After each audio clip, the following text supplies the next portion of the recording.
For many trick-or-treaters, the costumes they wore tonight were covered by coats. News 13's Ashley Searles joins us live. Ashley, you caught up with some of the families going door to door tonight. How were they handling this weather?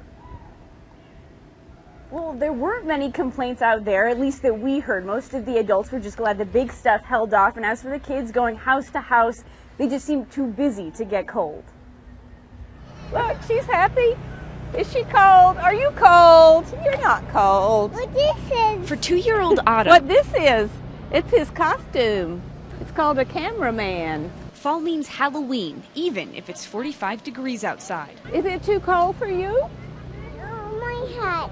Oh, is it yours? Are you going to be a unicorn too? The Fall Family Festival went on as scheduled at Asheville's First Baptist Church with a few changes. Usually we have a band and everything else outside. It's just a little cold. A handful of folks stayed outside while dozens of families went inside. You know, we're actually thinking it might help our turnout because people don't want to go traipsing around the neighborhood. Happy Halloween. But for bundled up trick-or-treaters who wanted a neighborhood tonight where a stormtrooper was blocking off the street, Vermont Avenue was packed. How are ya? What do you say? Trick or treat. Thousands of kids were expected to hit the streets. Trick or treat. Go ahead. You can choose something. Dozens of grown-ups parked it on porches. Are you a race car driver?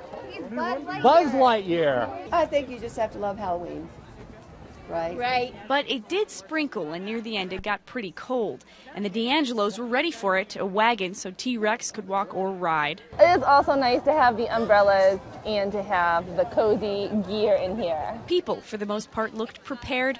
With a winter storm on the way, you had to get tricky. This was a toy that we sewed onto a sweatshirt so it's warm. Now, grown-ups we spoke to tonight that were passing out candy on Vermont Avenue said the street seemed just as packed as it has in past years. Just a few weeks ago, going into this Halloween, organizers were expecting more than 2,000 kids to show up on Vermont Avenue. Reporting live tonight in Asheville, I'm Ashley Searles, News 13.